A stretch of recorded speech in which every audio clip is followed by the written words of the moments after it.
ازيكم حبايب قلبي؟ عاملين ايه؟ وحشتوني كتير كتير. كل سنة وانتم طيبين بمناسبة المولد النبوي الشريف. كل سنة والأمة الإسلامية بألف خير وسعادة إن شاء الله. بالمناسبة الجميلة دي كلنا طبعا بنشتري حلاوة المولد، وأنا حابة أفتح العلبة معاكم النهاردة ونشوف كمان التشكيلة ونشوف العلبة من جوه. تعالوا نشوف مع بعض العلبة. يلا بقى نسمي الله ونفتحها. بسم الله الرحمن الرحيم. نشيل الشنطة الجامدة دي الشنطة عجباني قوي، شكلها حلو جدا. قول بقى بسم الله الرحمن الرحيم.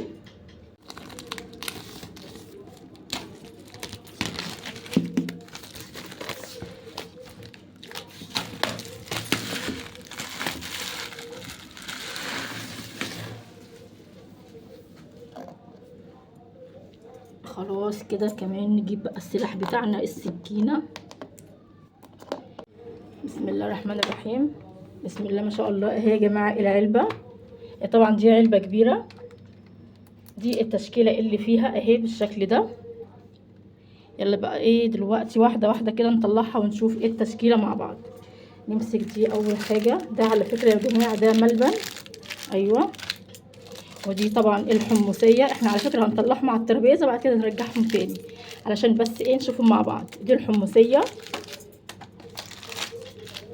بالشكل ده اهو. دي كمان حمصية وده ملبن.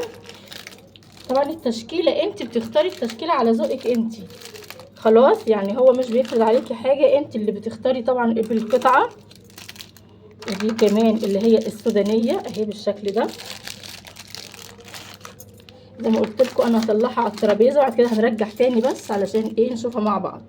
ودي السمسميه، يعني العلف كله عموما. دي جوز الهند، 2 جوز الهند، مش عايزه تطلع ودي كمان جوز الهند يا جماعه اهي.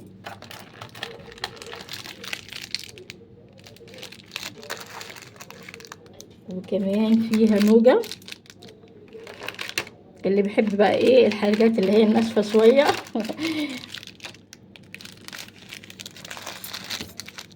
ودي برضو جوز الهند. تشكيله حلوه جدا على فكره. ودي برضو نوجة.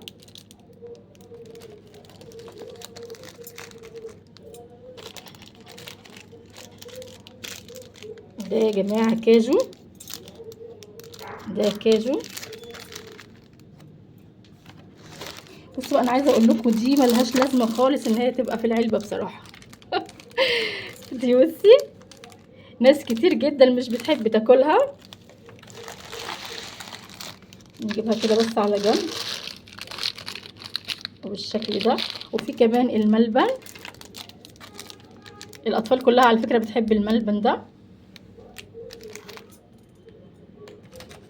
ودي برضو جوز الهند تاني. تقريبا نفس التشكيله ايه متكرره.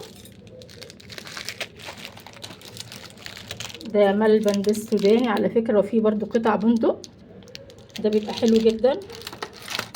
وده برضو زيه. وده برضو ملبن. ودي جوز الهند، نفس التشكيلة بس متكررة. والسمسمية والسوداني اهو تاني. وده ملبن اللي هو بالسكر، الاطفال كلها بتحب اللي هو بالسكر ده. ودي اللي هي جوز الهند اللي هي اسمها بشع، اللي هي ضوافر دي خلاص اهي، بتبقى طعمها حلو على فكرة. وهنا معايا بندق. ودي يا جماعة بسبوسة اهي. دي بسبوسة اهي، في منها 2. وفي برضو نوع تاني من الملبن. هو الملبن كذا نوع بصراحة، بأطعمة مختلفة وبألوان كمان مختلفة. خلاص يا جماعة. وده كمان معايا اللوز اهو، في منه 2. وده قطع بندق وقطع كاجو. خلاص. ودول برضو زي ما قلت لكم نفس التشكيلة دي بس متكررة. هي العلبه حلوه جدا وشكلها شيك جدا كمان. زي ما قلت لك، لو انت مثلا عايزه توديها لضيوف او حاجه، هيبقى شكلها حلو وكمان شكلها شيك. وعلى فكره في طبعا علب اصغر من دي، زي ما انت عايزه الوزن. انت بس ما عليكي بتروحي كده وبتنقي التشكيله اللي انت عايزاها، وشوفي طبعا يعني عايزه كام، يعني كام كيلو كده، وان شاء الله هتبقى التشكيله حلوه جدا جدا. وكمان ولادك هيحبوها جدا.